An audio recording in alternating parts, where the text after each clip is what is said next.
අපේ ළඟ මොන හරි එක දෙයක් තියෙනවා. උදාහරණයකට මට කියන්න ඕන දැන් මේ බෑග් එකක්, මේ ඇපල් ගෙඩියක්. මට මොන හරි කියන්නේ මගේ ළඟ මොන හරි එක දෙයක් පේන්න තියෙනවා. මට ඒක කාට හරි ඉංග්‍රීසියෙන් පෙන්නලා කියන්න ඕනේ. කොහොමද ඒක කියන්නේ? ඒකට තියෙන ලස්සනම රටාව තමයි this is වාක්‍ය රටාව. මතක තියාගන්න අපේ ඒක ළඟ තියෙන්න ඕනේ. ඒ වගේම එක දෙයක් වෙන්න ඕනේ. අන්න එහෙනම් විතරයි අපිට this is දාන්න පුළුවන්.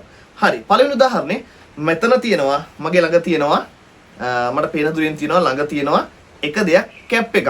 එතකොට මම දාන වචන මොකද්ද? this එක is මුලින්ම දානවා.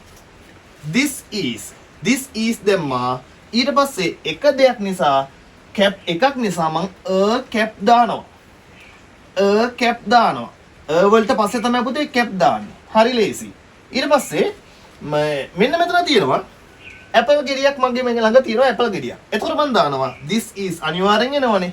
this is an apple කියලා දැම්මා. ඇපල් ගෙඩියක් තියෙන ඊට කලින් මම an දැම්මා. මෙතන තියෙන නීතිය තමයි දැන් මෙතන සහ an එන්න නීතිය තමයි දාන්නේ පුතේ අපි විස්තර කරන්න හදන දේ පළවෙනි අකුරින් පිට වෙන ශබ්දය කොන්සනන්ට් නම්. පළවෙනි අකුරින් පිට වෙන ශබ්දය කොන්සනන්ට් නම් අපි දානවා. පළවෙනි අකුරින් පිට වෙන ශබ්දයේ වවල් සවුන්ඩ් එකක් නම් අපි දානවා පුතේ n. ඔන්න ඔය නීතිය දැනගෙන හිටියනම් එච්චරයි.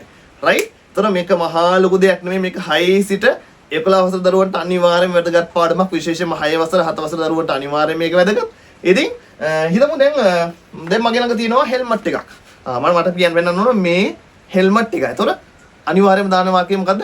this is හෙල්මට් වල හයන්නින් කොන්සනන්ට් සවුන්ඩ් එකක්. ඒ නිසා හෙල්මට් වල කලින් මම දානවා. එහෙනම් this is a helmet. මගේ ළඟ අඹ ගෙඩියක් තියෙනවා. කොහොමද මම කියන්නේ? this is a mango. මගේ ළඟ දොරන් ගෙඩියක් පේන තෙක් මානේ තියෙනවා. මෙතන මේ දොරන් ගෙඩියක් කියලාට පෙන්නන්න ඕනේ. කොහොමද කියන්නේ?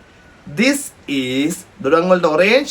ඕ අකුරේ vowel શબ્දයක් කියලා වෙනම් this is an orange. පැහැදිලි නේද? මගේ ළඟ පැන්සලක් තියෙනවා. කොහොමද මම පෙන්නන්නේ? ඒක මේ පැන්සලක් කියලා මට කියන්න ඕනේ. This is a pencil. පෑනක් තියෙනවා මෙතන. මේ පෑනක්.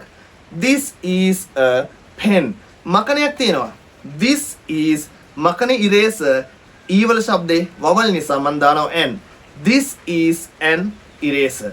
ඔයාලඟ තියෙන ඕනම දෙයක් එක දෙයක් නම් ඒක පෙන්වන්න පුළුවන් ලස්සන වාක්‍යයකට තව this is. එහෙනම් මේ දැන්ම ඔය ඉන්න තැන වටපිටාවේ තියෙන එක දෙයක් this is වලින් හදලා වාක්‍ය 10ක් පල්ලෙහා අපේ කමෙන්ට් එකක් දාන්න. එහෙම නැත්නම් 071 පල්ලෙහා තියෙන WhatsApp නම්බර් එකට ඔයා ඒ වාක්‍ය 10 හදලා මට එවන්න ඕනේ. ඒතර මම චෙක් කරලා හරි නම් හරි කියනවා, වැරදි නම් අඩුපාඩු කියනවා.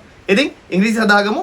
ඕනම ළඟ තියෙන එක දෙයක් පෙන්වන්න පුළුවන් වාක්‍ය රටාව තමයි this is වාක්‍ය රටාව. තව උදාහරණයක් ගමු. මෙතන තියෙනවා මොකද්ද? මලක්. කොහොමද කියන්නේ? කිය මුලින්ම this is මල a flower. This is a flower. තව ටිප් එකක් මම දෙන්නම්. ඒක තමයි ගොඩක්ම අපේ ඉංග්‍රීසි භාෂාවේ අපි යූස් කරන්නේ දාලා එන nouns. ඒ කියන්නේ ගොඩක්ම වලින් තමයි ගොඩක් nouns හැදෙන්නේ. ඉතින් ඔය අනිවාර්යයෙන්ම මේකෙන් වාක්‍ය 10ක් n දාලා වාක්‍ය දෙක තුනකුයි එක වාක්‍ය ගොඩකුයි එක වාක්‍ය 10ක් හදලා මට ඉක්මනට වෙවන්න. මේක ඔයාලට වැදගත්ම පාඩමක්.